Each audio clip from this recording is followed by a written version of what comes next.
I thirst. I think out of all the 7 last words, I thirst is the one that really resonates with me.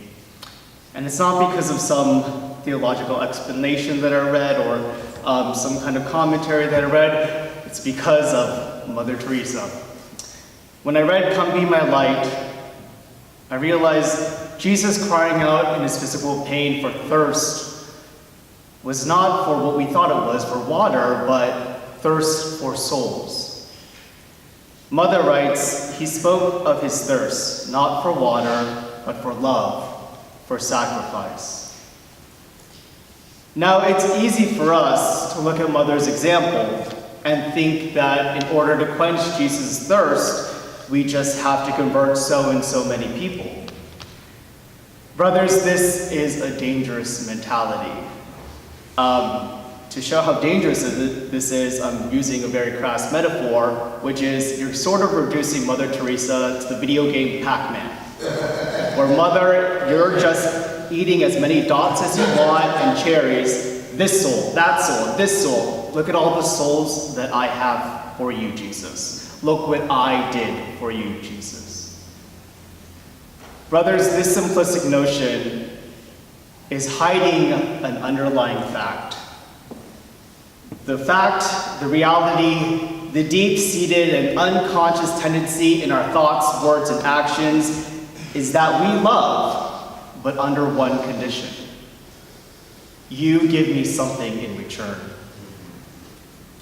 Now, I'm not simply talking about money, or nice dinners, or gifts.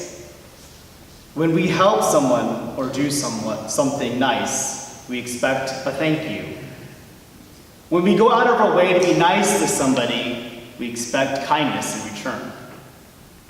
And if we go out of our way to make a friendship, we want that friend to reciprocate that friendship in the way and the manner that we want. Yes, I'm not saying that the world should be mean and we shouldn't have friendships that have reciprocity or courteousness. But brothers, look what we're doing. We're receiving love back. And instead of giving that to Jesus, we're drinking it. When Jesus is thirsting, we're drinking the thank yous. When Jesus is thirsting, we drink the kind behavior. And when Jesus is thirsting, we're drinking the friendships and the relationships that belong to him. Brothers, before we know it, we're drunk. See, one of the things that I admire about Mother Teresa, and I don't know if this was in her mentality or not, only God knows that, but she loved in the way that all the great saints say we ought to love. Love without expecting anything in return. By serving the poorest of the poor, she was not given those monies or nice dinners or gifts or anything like that. She may have gotten a thank you. But she served the poorest of the poor without having anything in return. Brothers, we're so willing to love others, but we forget the second and most difficult part, expecting nothing in return. Remember, Mother wrote, he spoke of his thirst not for water, but for love, for sacrifice. This is the kind of love that Jesus thirsts for, and this is the kind of sacrifice that Jesus thirsts for. Too many times we are willing to love without sacrifice, and I am a prime example of that. I was talking to my confessor, and God bless the man because he called me out. I was complaining to him about something, and he said to me, Andrew, you want to be a Christian, but you don't want to carry the cross. We want to be Christian, but we don't want to carry the cross. We love, but we don't want to be challenged. We love, but we don't want to say, I'm sorry, or I'm wrong. And we love, but we don't want to sacrifice. We walk with Jesus, but our thirst is always quenched. So when Jesus cries out that he thirsts for love. It's a love that is like God, and it's freely given without exception. When Jesus cries that he thirsts for sacrifice, the sacrifice of our self-will, our desires to be affirmed, our hope to be comforted, and our longing to be validated by our own generous deeds.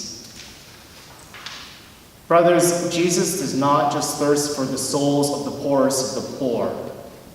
He thirsts first and foremost for your soul, for my soul, through the love that requires sacrifice.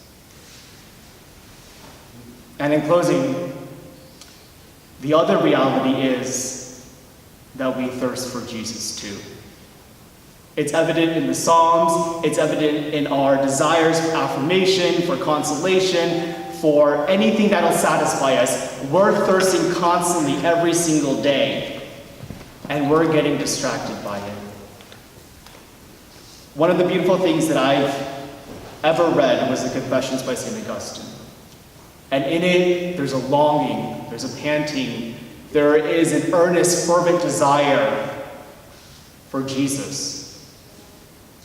Brothers, let's not get distracted. The reality is that Jesus thirsts for you, and you thirst for Jesus.